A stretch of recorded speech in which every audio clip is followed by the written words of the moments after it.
एक महल जो कभी राजाओं की शान था, एक परिवार जो कभी पूरे मेवाड़ पर राज करता था, और एक विवाद जो भाई और बहन के बीच की दीवार को इतना ऊंचा कर गया कि अब इसे सिर्फ अदालत ही तोड़ सकती थी। दिल्ली हाई कोर्ट मंगलवार और एक फैसला जिसने उदयपुर की सड़कों पर पटाखे फुड़वा लिए।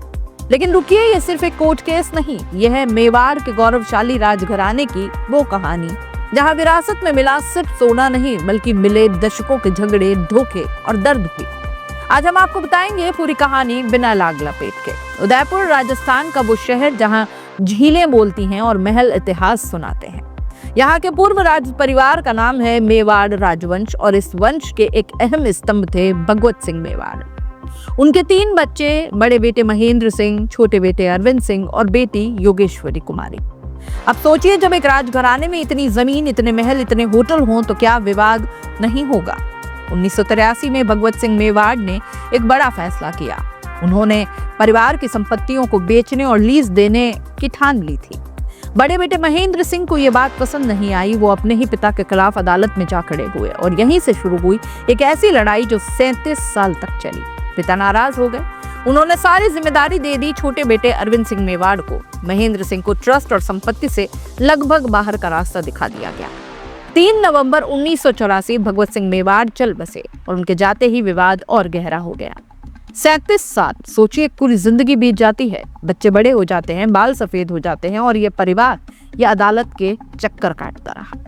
2020 में उदयपुर की जिला अदालत ने आखिरकार फैसला सुनाया। विवादित संपत्ति को 4 हिस्सों में बांटा जाए, एक हिस्सा भगवत सिंह मेवाड़ के नाम और बाकी 3 बच्चों के। लेकिन इस फैसले तक अधिकांश संपत्ति अरविंद सिंह मेवाड़ के कब्जे में रही। City palace, HRH hotels group सब उनके अधीन था। महेंद्र सिंह और योगेश्वरी कुमारी को मिला बस सीमित हिस्सा। कोर्ट ने शंभू निवास पैलेस, बड़ीपाल और घासगर जैसी संपत्तियों की आर्थिक गतिविधियों पर तुरंत रोक भी लगाई। एक महल था, अब टुकड़े हो चुके थे, लेकिन कहानी यही नहीं रुकी। 16 मार्च 2025 अरविंद सिंह मेवाड़ इस दुनिया से विदा हुए और उनके जाते ही एक नई जंग की शुरुआत हो गई। इस बार उनके अपने बेटे और बेटी के बीच। एक तरफ थे लक्षराज सिंह मेवाड़, परिवार के उत्तराधिकारी, HRH ग्रुप ऑफ होटल के मालिक। उन्होंने कहा कि पिताजी ने वसीयत बनाई थी, मैं उत्तराधिकारी हूँ। दूसरी तरफ थी पद्मजा कुमारी परमार। उनका कहना था कि जिन्होंने दिल्ली हाई कोर्ट में याचिका दायर की और कहा पिताजी बिना वसीयत बनाए चले गए, मुझे लेटर्स ऑफ एडमिनिस्ट्रेशन मिलने चाहिए, यानी संपत्ति के प्रबंधन का अधिकार, यानी सिटी पैलेस, होटल, जमीन सब पर दावा। अब सवाल ये था कि क्या वसीयत असली है या फिर पद्मजा का दावा सच है। मंगलवार Delhi high court justice Subramaniam Prasad की अदालत पद्मजा कुमारी का वकील, माननीय हमारे पिताजी बिना वसीयत के गए, संपत्ति का प्रबंधन हमें सौंपा जाए। लक्षराज जी के वकील ने भी पलटवार कर दिया, वसीयत मौजूद है, वो कोर्ट में पेश की जा चुकी है, उस दावे के लंबित रहते कोई भी बिना वसीयत वाली कार्यवाही नहीं हो सकती। और जस्टिस सुब्रमण्यम प्रसाद ने सुनाया वो फैसला जिसने पूरे उदयपुर को हिला दिया।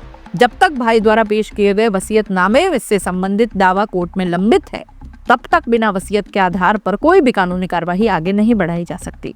पद्मजा कुमारी की याचिका खारिज। लेकिन कोर्ट ने एक बात और कही, पद्मजा को अनुमति है कि वो भाई के पेश किए गए वसीयत पर संदिग्ध परिस्थितियों वाली दलीलें दे सकती है, यानी जंग अभी खत्म नहीं हुई। अगली सुनवाई 4 मई की है और जैसे ही ये खबर उदयपुर पहुंची, सिटी पैलेस के जगदीश चौक गेट के बाहर पटाखे फूटने लगे। शहरवासी, व्यापारी, पैलेस मार्ग के दुकानदार सब सड़कों पर निकल आए, मानो पूरा उदयपुर लक्षराज सिंह मेवाड़ के साथ था। और खुद लक्षराज वो अपनी पत्नी निवृत्ति कुमारी और बच्चों के साथ पैदल जगदीश मंदिर की ओर निकल पड़े। रास्ते में लोग उनसे मिले, उन्हें बधाइयां दी और मंदिर में जाकर उन्होंने भगवान जगन्नाथ के दर्शन किए। दर्शन के बाद उन्होंने कहा कि हाई कोर्ट सच को सामने लाया है, आज का फैसला बहुत खुशी का मौका है।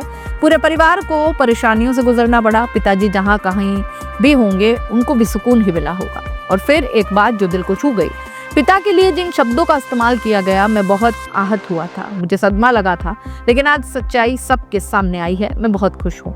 लेकिन यहाँ एक बात ध्यान देने वाली है, ये जीत अंतिम नहीं है। हाईकोर्ट ने सिर्फ पद्मजा की लेटर्स ऑफ एडमिनिस्ट्रेशन वाली मांग खारिज की है। मुख्य मुद्दा वसीयत असली है या नहीं अभी अदालत में जिंदा है। पद्मजा के पास मौका है, वो अपनी दलीलें पेश कर सकती है, वो साबित करने की कोशिश कर सकती है कि वसीयत संदिग्ध परिस्थितियों में बनाई गई। 4 मई को होगी असली सुनवाई और उस दिन शायद एक और बड़ा मोड़ आए इस कहानी में। सिटी पैलेस, HRH होटल्स, करोड़ों की जमीनें, ये सब अभी भी दांव पर ही है। तो दोस्तों, ये थी मेवाड़ के राजघराने की वो कहानी जो दशकों से चली आ रही है, जहां विरासत का बोझ इतना भारी है कि भाई बहन को अदालत में आमने सामने खड़ा कर देता है। लक्षराज सिंह की आज जीत हुई, लेकिन असली फैसला अभी बाकी है। आप बताइए, आपको क्या लगता है, वसीयत असली है या पद्मजा कुमारी की दलीलों में दम है? कमेंट में जरूर बताइएगा। अगर ये वीडियो अच्छी लगी है तो लाइक शेयर जरूर करिए। चैनल को सब्सक्राइब करना भी मत भूलिए, क्योंकि इस कहानी का अगला अध्याय 4 मई को लिखा जाएगा और हम आपको सबसे पहले बताएंगे।